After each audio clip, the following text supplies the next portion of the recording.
solutions partner with DuPont in the US. So that gave me the so-called knowledge and ability to build my own network.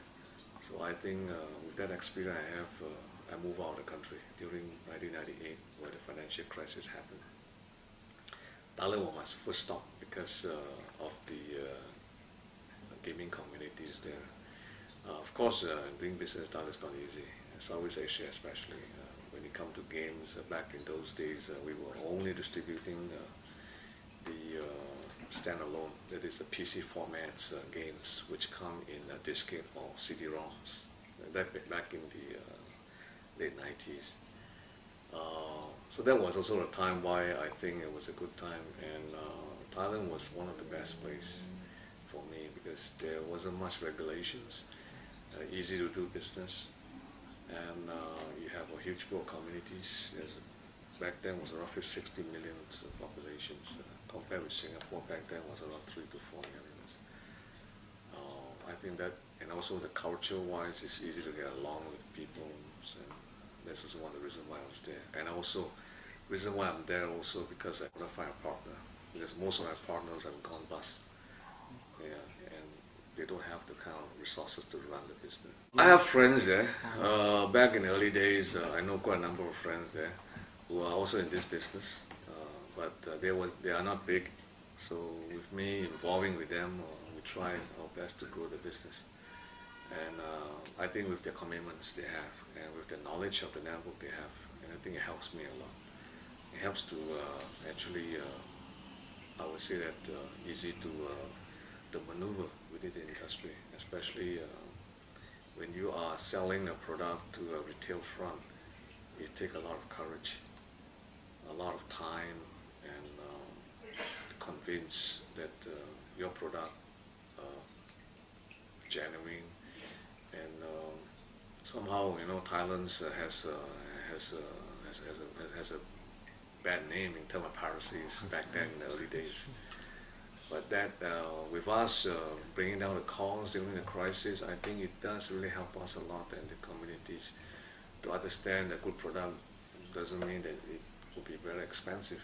So we enjoy making the product cheaper through licensing a deal, manufactures the product in Thailand back then. So I think that helps a lot also, driving the community to buy origin. Yeah. I'm sorry, you will have a lot of here and there, but I think that also answer your first questions.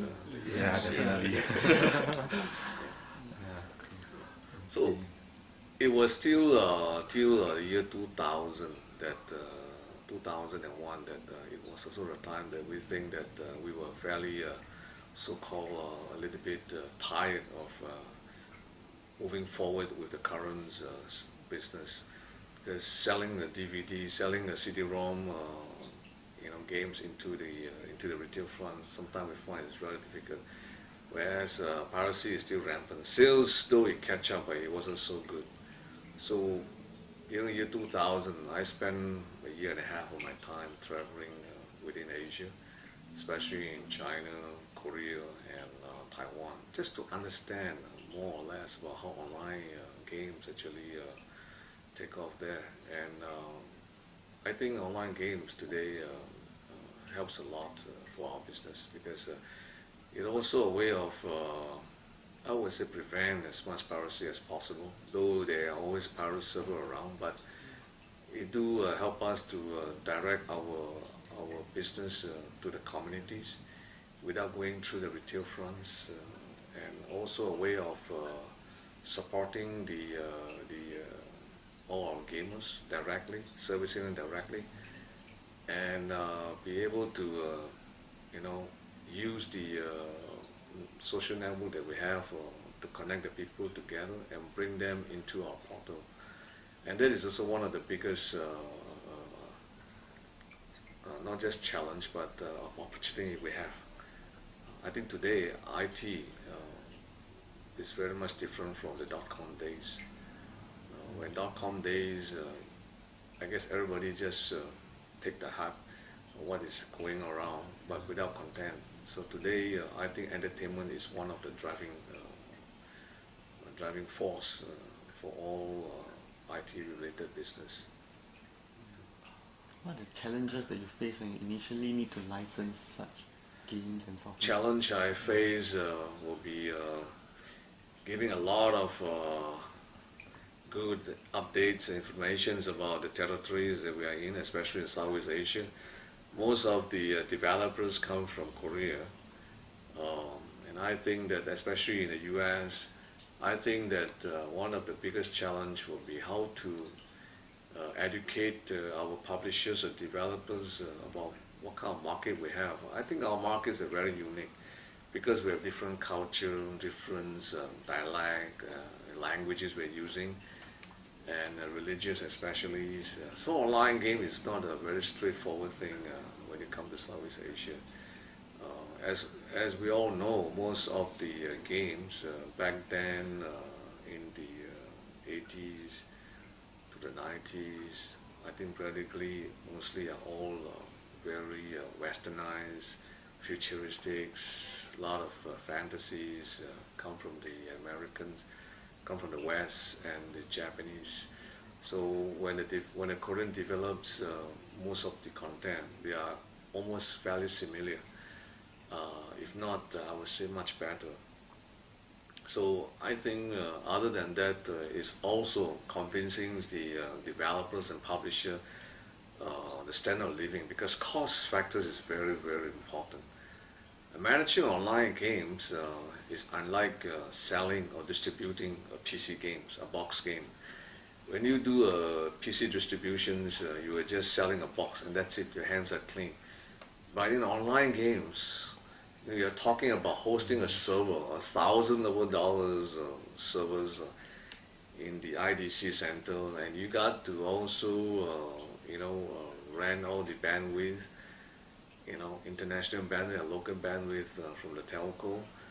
So on top of that, you have to call for a lot of money, certain percentage of your investment into marketing, because online game is practically something that go online.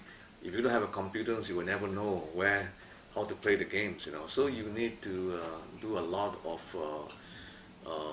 both,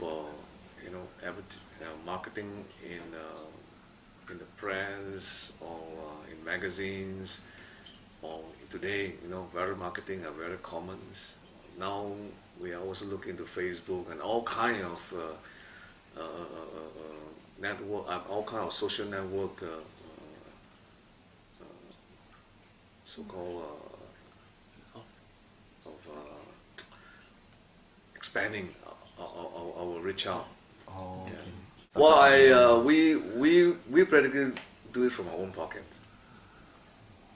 Yeah, when you ask me institutions support, we don't have any institution, because I would say that not in Southeast Asia especially, not any venture capitalists understand about this business so much, except in Korea, because in Korea they're very much into developments. Because once you develop, you actually investing practically in IP, so that sells.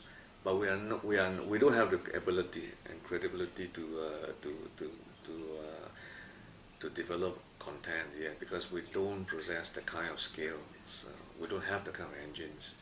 And the Korean take the very much earlier step back then, and I think they actually learn a lot from both the West and the East, and they converge both this idea into some kind of technologies in developments of their. Some of the engine they still acquire from the States, but most of it they developed it by themselves.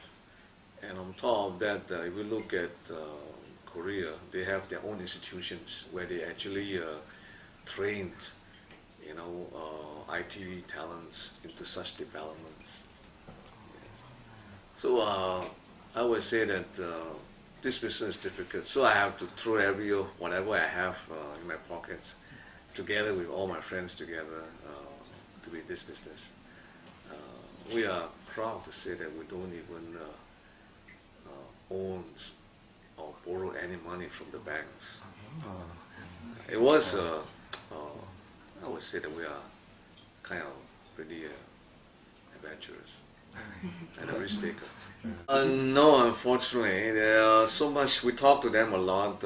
We understand the government is showing great interest in this sector of business. I think government has been IDA or perhaps even the EDB. I think they are engaging with some of the big players in Asia. But for us, unfortunately, no. There's nothing much we think they can do for us. In terms of, I guess one of the reasons why it's difficult in terms of trying to expand a big business from Singapore, because you don't have the communities.